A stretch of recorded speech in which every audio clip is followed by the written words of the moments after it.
Монголын алт МАК компани нь 2023 онд аж ахуйн нэгжийн орлогын албан татварын дахин хуваарлалтаар 27.8 тэрбум төгрөг, туслан гүйцэтгэгч худалдан авалт хийсэн 2477 татвар төлөгчдөөс хаяг байршлын бүртгэлээ өмнө говь 3 тэсгэж сонгон шивсэн 167 татвар төлөгчийн 15.5 тэрбум төгрөгийн орлого орон нутгийн төсөвт хуваарлагдсан байна.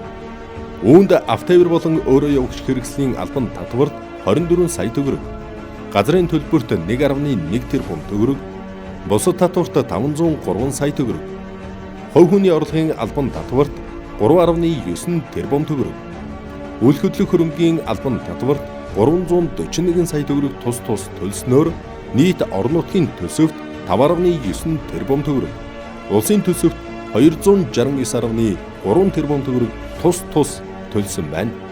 Мөн Монголын алт МАК компани 2023 оны 1-р улиралд 585 сая төгрөгийн татвар төлж байсан нь 2024 оны мөн үетэй харьцуулахад 1-р улирлын байдлаар 998 сая төгрөгийн татвар төлжээ. Нээлттэй өмнө говь хариуцлагатай татвар төлөгч. 2023 онд МАК компани 30 жилийн үүсгэн байгуулагдсны 30 жилийн ой төхөж бид бүхэн ажлын амжилтаар дүүрэн компанийнхааг тэмдэглэж өнгөрүүллээ.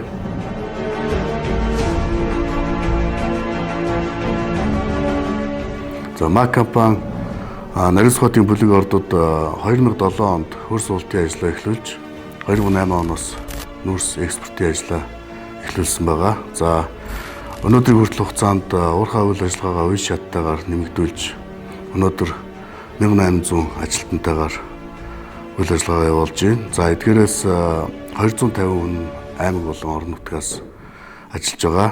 За өнгөрсөн хугацаанд нарийн сухатын уурхай нийгмийн хариуцлагын хүрээнд бүтээн байгуулалт болон хандив тусламжийн чиглэлээр 127.6 тэрбум төгрөгийг захиран зарцуулсан байна.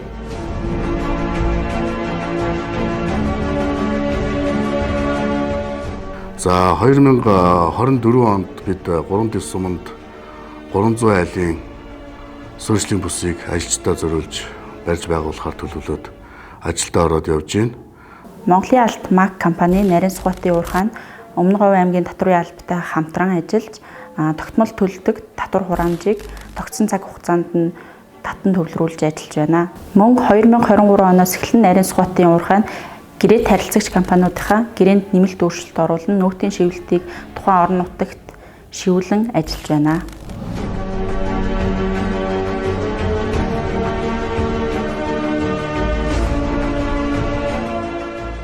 Уурхай үйл ажиллагаа эхлснээс өнөөдрийн хүртэл хугацаанд улс орон нутгийн татварт нийтдээ 1.4 их 80 төгрөгийн татварыг татан төлөвлөсөн байна.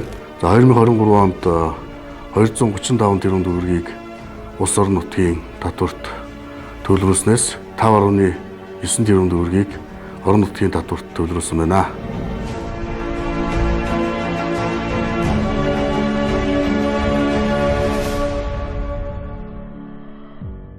Хариуцлагатай татвар төлөгч танд баярлалаа.